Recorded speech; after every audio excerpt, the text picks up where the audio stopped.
Hey guys, welcome back to Nerd Impact. Where your imagination drives you. Today we're going to be talking about Bill and Ted Face the Music, the third in the Bill and Ted series. There's like 20 years in the making. Yeah, actually, I think a little bit longer than that. I think it was probably closer to the majority of my lifetime. Something like that. Yeah, I was there.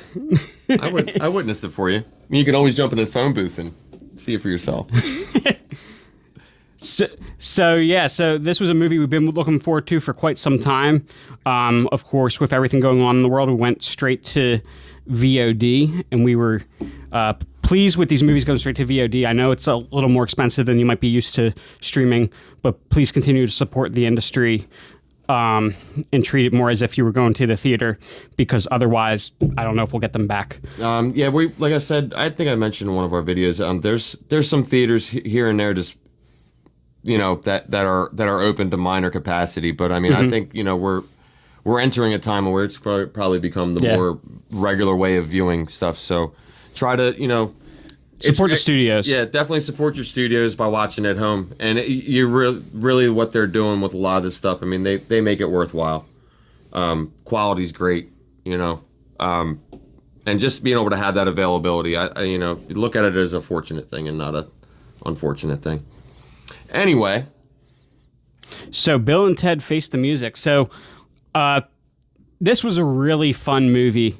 Not just if you're a fan of the previous Bill and Ted movies, or just a fan of the great Keanu Reeves, but also if you're just a big nerd and enjoy these very quantum time travel movies. Yeah, it's you definitely gotta have a love for time travel. If you're so maybe some of your more hardcore Rick and Morty type fans might not care for the time travel.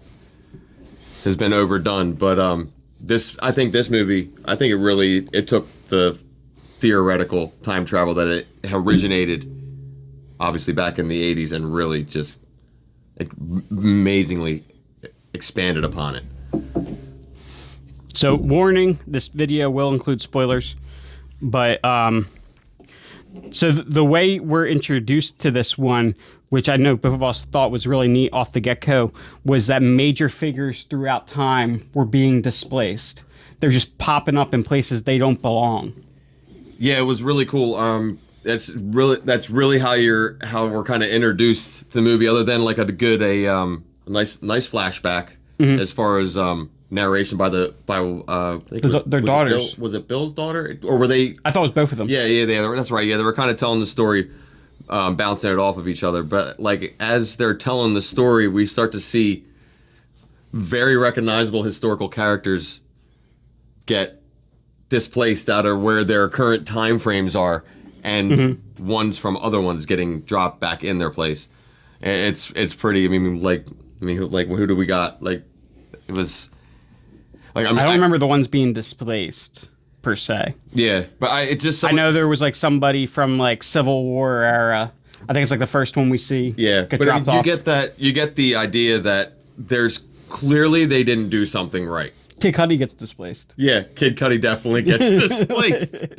Man, I never thought I would be discussing Kid Cudi and like Keanu Reeves. Yeah, like in the same pop culture conversation. It's pretty amazing, and he was really great too. I was pleasantly surprised. By Kid Cudi or Keanu Reeves? No, by Kid Cudi. Come on now. So yeah, but so the story's basically continued that Bill and Ted have to at some point in their lives write a song that's going to unite the world. Right. Which has always been the story in the Bill and Ted universe. That's why they were chosen, because their music, the Wild Stallions songs will unite the world as never before. They just don't know it yet. And that's what we were told in the first one, and by the time we arrive in the third one, and they think they're within hours of when they're supposed to perform it, and they have no idea they have no idea what the song is. But so as I mentioned, their daughters have a big part in all this. Great, and it really, that was another thing that carried over right from the sequel. Like, that's one of the major scenes that I remember from Bogus Journey, Bill and Ted 2, was when they're on stage with their now wives from the Renaissance era. Yeah. And they're on stage, and they're getting ready to perform a concert, and and you see the back of them, and they each have a baby. Yeah. They each have a kid on their back on a little baby carrier, and they introduce to the crowd, "This is little Bill, this is little Ted," and it's like, just to seem, it's like they really, like, they stuck to that, like that was truly their nicknames, and that just shows.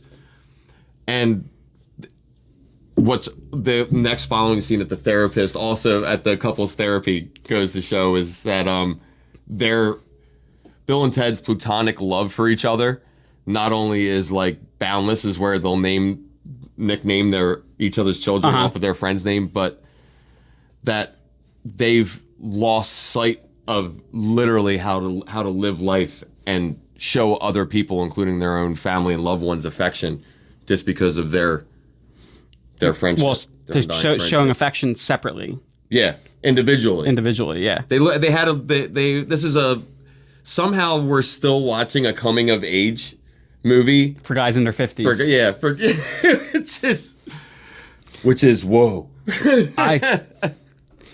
I Theodore Logan. Or do I have that? It is such a tongue twister. The way they do the therapy session was worth the price of admission alone to the stream. Yeah. So, question for you: in Bill and Ted 2, Yeah. do they indicate that Little Bill and Little Ted are actually girls, or is that left? It's kind of ambiguous. From what I see, because that's all you see really. It's just that stage shot and them pointing. You just see. I mean, they're like infants. They're really little. Yeah. Like, you can't really tell. So But we probably all assumed at the time when we saw that they were their sons. yeah, but like, it wouldn't make sense. Like, now, like, thinking back at it, like, even now, I mean, obviously now having seen the film, it kind of makes sense that they like that they would have been chicks, bro. But one complaint that I'm seeing a lot of critics having is that they don't like that there was kind of a switcheroo done in that they're like, we were always told that this was Bill and Ted that came up with the song, not their daughters, and they just kind of switched that for this movie. I didn't have any issue with that. I didn't, especially because they talked about how different points in time weave in and out of infinite realities. Mm-hmm. Yeah, so like there has to be things that were, moved askew. So even like you have to accept these things. Yeah, because at one point in time in the movie, we see a future where they never wrote these songs. Yeah. But then we see a future with them as old men where clearly they now have the songs. So clearly something changed. Right, and that's one of the. I think that's one of the parallels that somebody that's overanalyzing the movie would have missed. It's them chasing themselves. It's like we're watching them Peter Pan themselves, like through different times of their life. And what you somehow start to realize as your body starts to catch up with the movie is that the movie, as we notice, is actually in real time. After they realize that they have so many. That was cool. Is they keep looking at the watch that they have. Yeah, and what they don't realize is that every time they go forward in time, they're slowing down the present time, because it notice that they're in the next destinations longer and longer each time. Like when they finally meet their old selves, like they have enough time to like not only get all the information, but to like get to know who they were from themselves. I don't know if I got that. It almost like reminded me of like Inception, like time, like like when you go like Inception, like when you go into a dream, the dream happens at a like the dream time is like a fraction, like time. But the time, I don't know about just because the time's still always lined up to what we were Well, seeing we're starting to get into mass stopped. theory over here, I think. But anyway, so The Grim Reaper comes back. yeah, we did get the Grim Reaper It's priceless. rejoining the band. Dude, watching him be the salty ex-bandmate. Yeah. So, but let's But go. still clearly Let's love go it. through some of the other new band members. So they start off with the, Jimi Hendrix, Yeah. and then they need a way to entice Jimi Hendrix. So they go back and they get Satchmo himself, Yeah. Louis Armstrong, Yeah. and the who guy else? playing Satchmo was pretty good. I'm trying to remember. Trying to see who it? played Satchmo. No. What was it was a Mozart. Mozart. Yeah. Amadeus Mozart, and who was it that had the duel, the music duel? Oh, that was so great. Jimi Hendrix Yeah, Jimi and Hendrix. Amadeus Mozart had like a musical showdown. And it was priceless. And then who was the woman we got from like feudal Japan? Oh, it was the famous flutist. I'm trying to, of course, it's like Ling Lun. Okay. That one missed me. I'm not quite sure, but I know she is like, apparently like she's like the creator of like woodwind instruments. Okay. And then we got the first. This one was fictional, but the first ever drummer. Full disclosure, my facts could be completely off. Anybody that wants to let us know in the comments or feel free to let us know. I'd be curious to know who Ling Lun is. But then we got one fictional member that was like supposed to be the first ever drummer, Grok or whatever, Yeah, caveman. dude, that was wild. And but not He he invented rhythm, right? yeah, they literally the daughters kept going back further and further Yeah. in time. It's like, well, who will impress this guy? Because they first go back to try to convince Jimi Hendrix Yeah. to like join their band. It's like, well, how do we get Jimi Hendrix to believe that it? scene was great It's like, when he's well, walking. Who can we get that Jimi Hendrix would know? Yeah, and it was funny because they're like Louis Armstrong was still alive. Why didn't we just go get him from this time? Like, why did we? Right, but I mean, it was watching the daughters go down to like the music creation rabbit hole, so to speak. Like, they were already impressed with all the upbringing that they had, being so close to rock and roll and having fathers that were so passionate about music and how it brings people together. But they never really understood the history of how music got to the point of why they love it. Right, and then the last member of the band that we get is Kid Cudi because he gets replaced and just happens to Yeah. be there, and they're like, "You want to come along?" That he just shows up. He's one of the people that get displaced. It just happens. He happened to displace. Yeah, and he's right also as they're the only making one the that's playing himself. Yeah, he's completely 100% himself. Oh no, we had no, there's somebody else that plays himself. Who's that? I mean, my opinion. I know you're not a huge music guy, but I mean, I loved it. Dave Grohl. Oh yeah, Dave Grohl. Grohl Yeah, but he's plays- not involved with. Well, no, that was like the best of Bill and Ted chasing themselves, though. Like, Yeah, they were pretending to be like lavish rock stars, like at the end of their career. Like, Bill and Ted show up and they're like, "Dude, where are we? Like, we looks like we must have finally made it." Yeah, and they're inside like this beautiful Victorian mansion that's just like covered in like rocker debris all over the place And they stole a song from Dave Grohl and were trying to present it to the younger Yeah. Bill and Ted as their own. as the song. And then as they're leaving, Dave Grohl like walks up in his yard like, "Who are you guys? What are you doing here?" It was totally priceless. So he showed up as himself. But oh, and I found this out just a little bit earlier. Their tour, the new tour guide, George Carlin's replacement, is actually his in life real daughter. Oh really? That's Kelly Carlin. That's awesome. That is so cool. So what a great tribute to the late great George Carlin. And it's George Carlin, he does appear posthumously Yes, that was for a cool. moment. That was really cool. It was Young George Carlin walks out of the phone booth. and they did it right. You know, It's just clearly a hologram. Yeah, you know, they didn't try to do it like some of the They didn't Star try to Wars make it stuff look like and it make was him really look him. like he was, you know, really there when we all know he's been long gone for a while. And it was just short enough. They didn't have him hang around. He didn't make a reappearance. It was just there, and you knew he was there, and then it was over, and it was magical. But then, as soon as right as you see that, that's when you're meeting like I said, like we just found out is actually his daughter in real life. Like how Bill and Ted of them to do something like that, you know? I thought that was. I just finding it out today. I was like, that was really cool. I'm glad that I went back and looked at some of this. Now, so the way that Bill and Ted kind of learned the moral of their story, and were able to figure out the song was basically they had to refine their individuality, and that was kind of cool.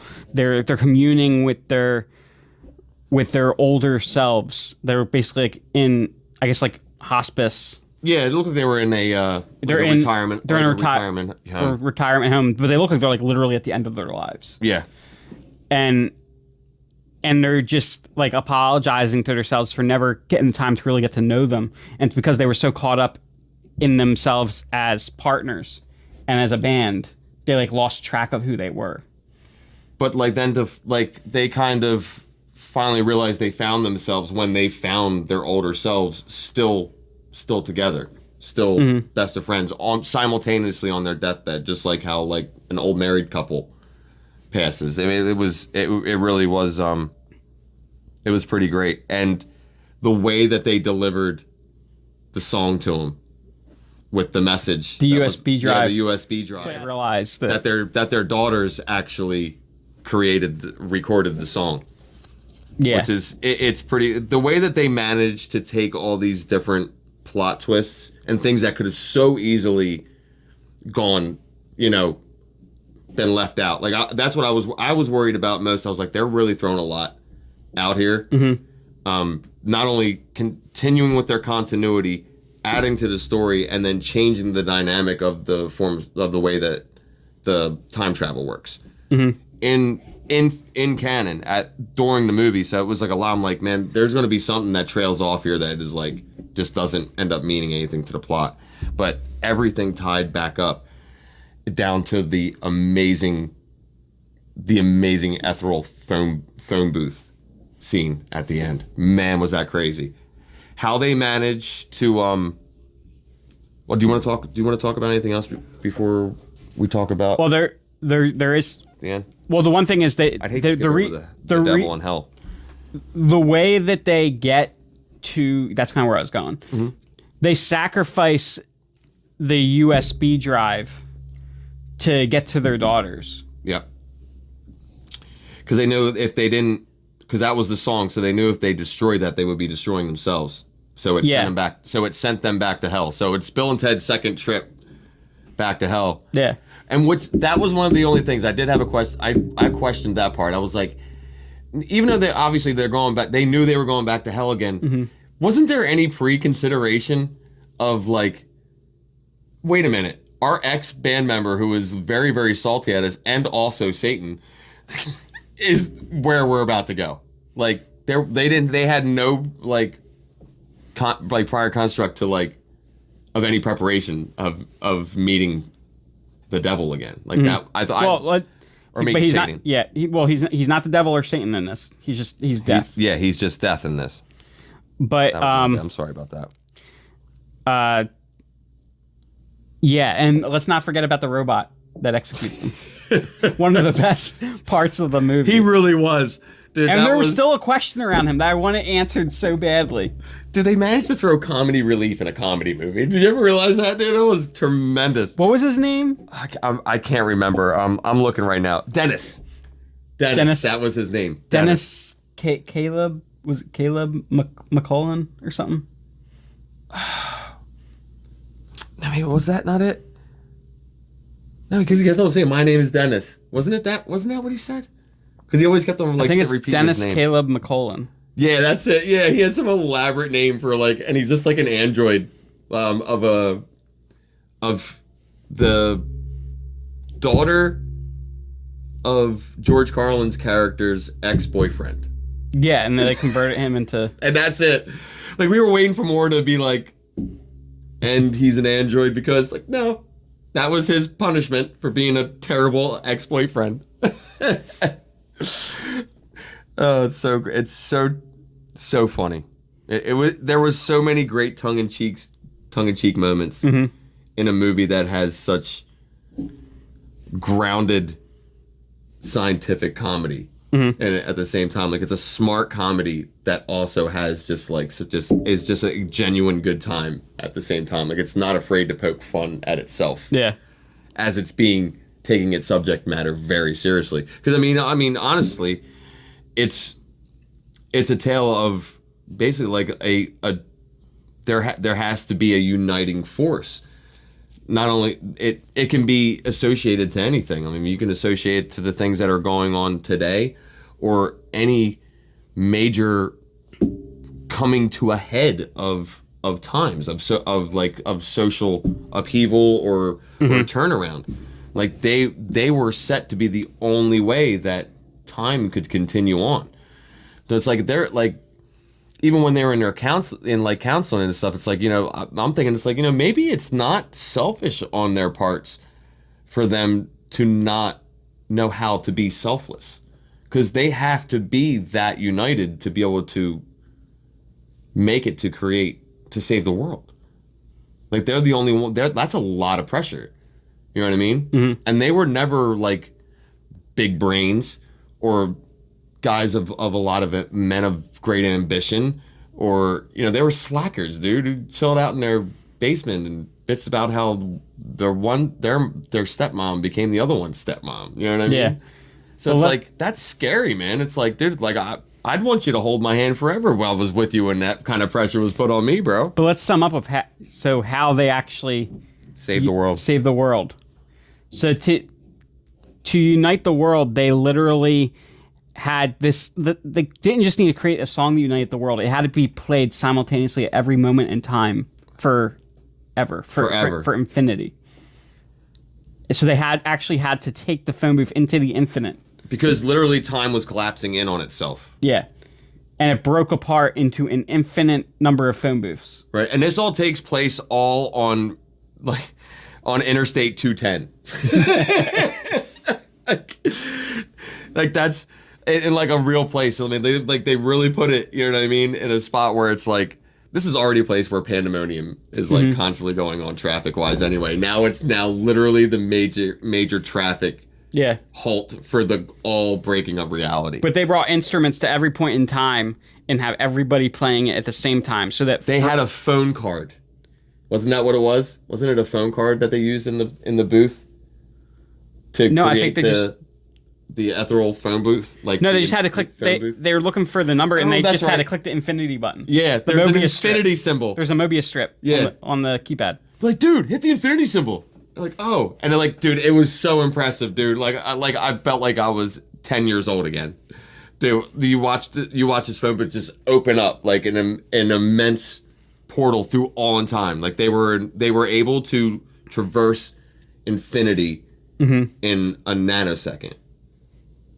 And they were able to go everywhere and get everybody an instrument. So that everywhere, everyone in time could all be united and play the song. And Bill and Ted had to be so that their daughters existed. What amazing stuff. I had it written right here. Dennis Caleb Macaulay. That's it. But anyway, so... Oh, Rufus. I couldn't remember George Carlin's character's name. Yeah, but there was one... Finally heard it. So you and I actually did miss something in this movie. What's that? There was an after credits scene. Oh my... Are you serious? At the end of the credits. I read about it afterwards. So we still need to go back and revisit that. All right. Dude, wouldn't it be weird if people like watching this would spoil it for us before we got a chance to watch it? I'm not gonna be looking at any comments until I see the end of the end. Apparently, yeah, they don't even say anything about it here. So, do you know what it is? Did you spoil it for yourself? No, I know very little about it. Okay. Well, I know that it has to do with seeing another version of Old Bill and Old Ted. how do you feel seeing this trilogy come to a close? Because it definitely was. It was a very. Mm-hmm. Oh well, I thought it was very. I didn't see the post-credit scene. I thought it was very well done. Yeah, we might see the post-credit scene and be like, "Oh shit, there's a fourth one." Yeah, but I mean, I think as far as I'm concerned, it really closed the book well. Mm-hmm. You know, and you don't often get a sequel as good as Bogus Journey, and it really did.